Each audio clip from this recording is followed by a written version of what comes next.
चीनी के बहरान की तहकीकात करने वाले शुगर कमीशन ने रिपोर्ट तैयार कर ली है और कल वजीर आजम को पेश की जाएगी और ये रिपोर्ट कल ही रिलीज होने का इम्कान है।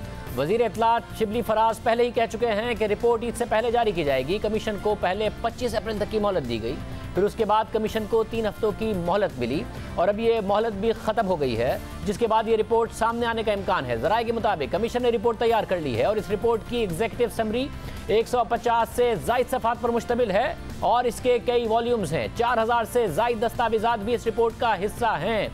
क्या इस हवाले से तफसीलात हैं, किस पर जिम्मेदारी दी गई है?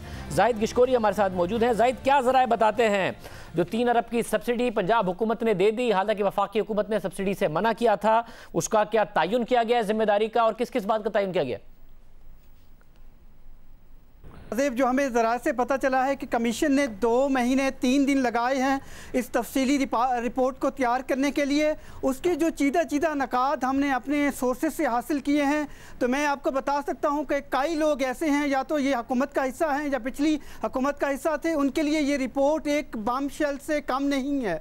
उसकी वजह यह है कि काफ़ी ऐसी चीज़ें पॉइंट आउट की गई हैं जो मैं 1 बाय 1 आपसे शेयर करना चाहूँगा। सबसे पहले जो सब्सिडी का मामला है, ये दौरानिया 2013 से 2020 तक का है, जो कि कमीशन ने तमाम रिकॉर्ड एग्जामिन किया है।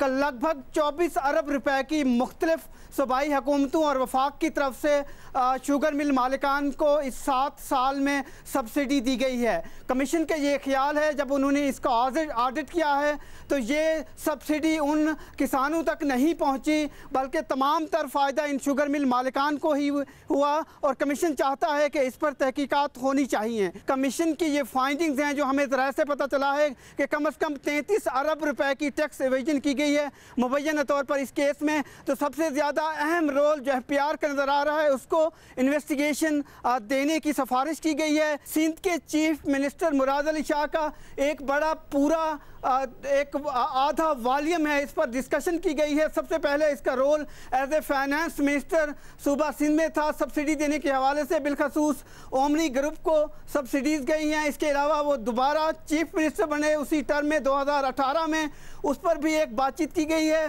साथ ही जो 2 अरब 47 करोड़ रुपए की सब्सिडी का मसला है पंजाब का चीफ मिनिस्टर बुज़दार का, उस हवाले से भी डिस्कशन की गई है। और सबसे अहम बात यह है कि कमीशन मेरी इतलात के मुताबिक फाइंडिंग्स दी हैं कि होली सोली वज़ीर आला चीफ मिनिस्टर ही का ये डिसीजन था, उसकी सवाबदीद थी जो उसने ये फैसला किया है सब्सिडी देने का। साथ ही असद उमर का भी एक रोल है। तो इस तरह से सब्सिडी और जो बाकी एंटिटीज़ हैं, जिस तरह security exchange commission of Pakistan है, उसके रोल पर भी तनकीद की गई है कि किस तरह से शुगर मिल मालिकान के हवाले से उन्होंने तहकीक जो है वो नहीं की। कुछ ऐसे केसेस उनके पास थे जिसको परसू नहीं किया जा सका। फिर ऐसी एंटिटीज जो कि चीनी की कीमत बढ़ने की वजह बताई गई है इस कमीशन की तरफ से। सीसीपी का रोल है, दूसरे रेगुलेटर का, कि हुकूमत, रेगुलेटर और दूसरे इदारे जिन्होंने चीनी की कीमतों को कंट्रोल नहीं किया,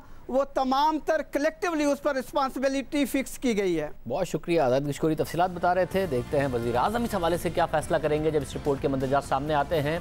वफाकी काबीना में इख्तिलाफ़ात की खबरें सामने आ रही हैं, इसका हुकूमत पर क्या असर पड़ सकता है, तफसील साहब के सामने मामला रखेंगे एक मिनट के बाद।